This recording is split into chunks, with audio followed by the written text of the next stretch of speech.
Ito ba ang sinasabing bagong bayani? Asan ang hustisya? Ito ang mga katagang binitawan ni Kaagapay Kabong Concha, ang kaagapay ng mga overseas Filipino workers para sa Philippine Airlines. Ito'y dahil sa sinapit ng ilang mga overseas Filipino workers na pabalik na sana sa ibang bansa para sa kani-kanilang trabaho. Kaya bilang isang OFW kabayan, dapat mo ito pakinggan. Baka mangyari sa inyo ang nangyari sa ilan nating mga kababayan OFWs, ang napahagulhol na lamang sa loob ng airport dahil sa sama ng loob sa Philippine Airlines. Pero bago tayo magpatuloy, huwag kalimutan i-like, share, subscribe at pahit na rin ang kampana for more upcoming videos. Salamat! Ayan po si ate, umiiyak nga dahil nga nagbayad sila ng rebooking.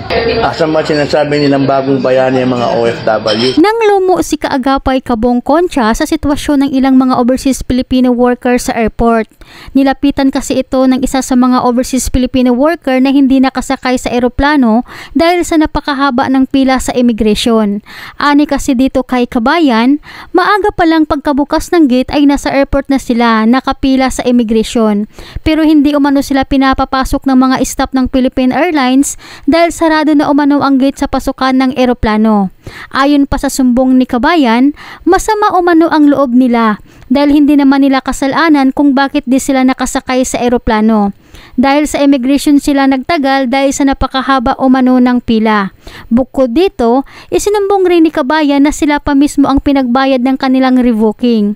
Na ayon kay Kaagapay Kabong Concha, hindi naman daw tama iyon dahil hindi naman daw kasalanan ng ating mga kababayan kung bakit hindi sila nakasakay sa eroplano. Kaya nasabi ni Kaagapay Kabong Concha na hindi umano tama ang ginawa ng airlines sa mga OFWs na tinatawag na mga bagong bayani.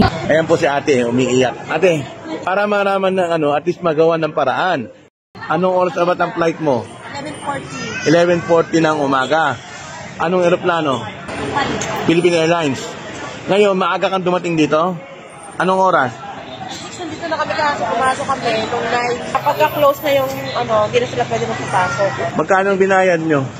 According sa akin, sa kanya 17 na higit. Dapat sagot ng Philippine Airlines yan. Sila pinagsagot po sa amin.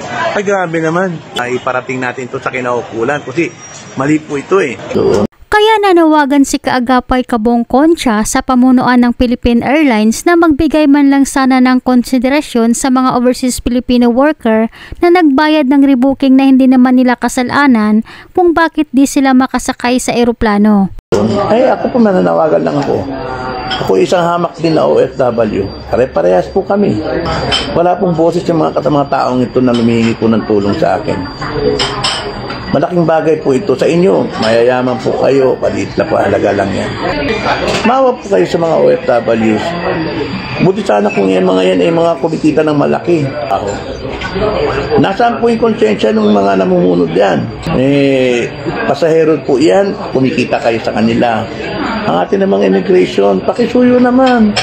Kaya nanawagan si Kaagapay Kabong Concha sa immigration na dagdagan ang kanilang tauhan para naman bumilis ang daloy ng pila. Sapagkat matagal ng problema yan at marami na rin sa ating mga kababayan ang naiiwan sa eroplano dahil sa bagal at taas ng pila sa immigration. Matagal na pong problema yan. Last year, nung bumalik ako ng Saudi noong January, kanon din katagal nang inabot po naman kayo. Kaya sa mga paalis at patungong abroad o pauwi sa Pilipinas, maglaan kayo ng mahabang oras mga kababayan.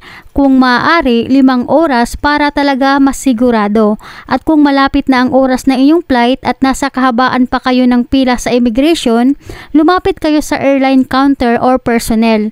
Magpa-assist kayo na ma-expedite kayo sa proseso. Sapagkat responsibilidad nila yun na tulungan kayo para hindi kayo maiwan ng eroplano. Hanggang dito na lamang po mga kababayan, mag-ingat po kayo palagi kung saan man kayo ngayon.